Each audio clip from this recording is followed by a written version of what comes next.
Seandainya seluruh kaum muslimin memahami dahsyatnya pahala jariah membangun masjid atau musola, meskipun hanya dengan satu bata, maka tidak akan ada panitia pembangunan masjid yang terpaksa meminta sumbangan di pinggir jalan jemaah.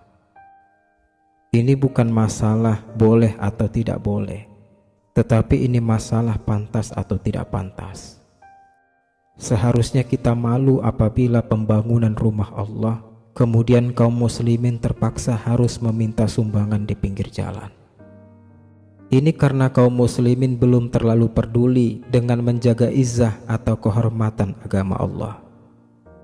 Padahal Nabi SAW telah bersabda betapa dahsyatnya pahala membangun rumah Allah, yang harusnya menyadarkan kaum muslimin bahwa sepatutnya kitalah yang mencari-cari di mana ada pembangunan rumah Allah agar kita bantu, bukan sebaliknya panitia pembangunan rumah Allah yang kesulitan mencari-cari kita untuk memohon kesediaan kita ambil bagian dalam menyelesaikan pembangunan rumah Allah.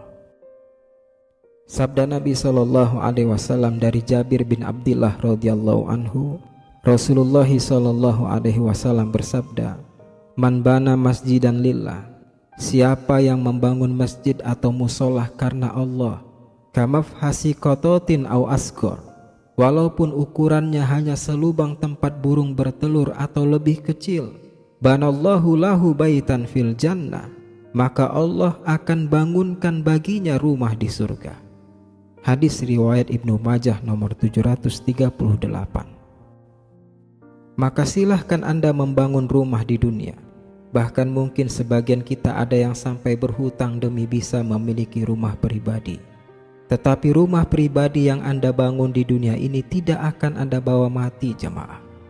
Demi Allah, bahkan rumah pribadi yang Anda bangun di dunia dengan air mata dan penuh keringat bisa menjadi batu sandungan Anda di akhirat, ketika rumah yang Anda tinggalkan menjadi sumber keributan anak-anak Anda karena ingin merebut warisan rumah itu.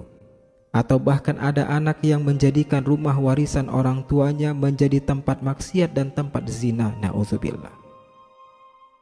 Maka sekali lagi, boleh Anda meraih dunia salah satunya dengan rumah pribadi yang Anda banggakan. Tetapi jangan sampai Anda lupa bahwa rumah yang abadi adalah rumah yang Anda persiapkan di kampung akhirat. Maka mari hari ini Anda sudah bisa mulai membangun rumah di surga. Ayo seimbangkan jumlah rizki yang Anda terima dengan wakaf maksimal untuk pembangunan rumah Allah. Atau Anda juga bisa menjadi perantara teman, rekan, atau keluarga Anda untuk sampai ke tempat pembangunan rumah Allah, sehingga Anda pun akan mendapatkan pahala yang sama ketika mereka ikut membantu pembangunan rumah Allah itu.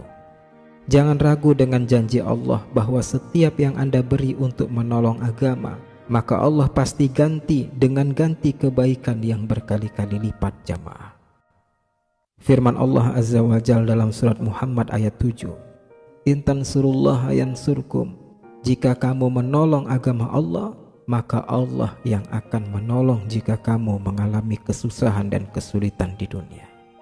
Tetapi ketika kita tidak peduli dengan menolong agama Allah, maka jangan heran apabila Allah pun tidak peduli dengan kita jamaah.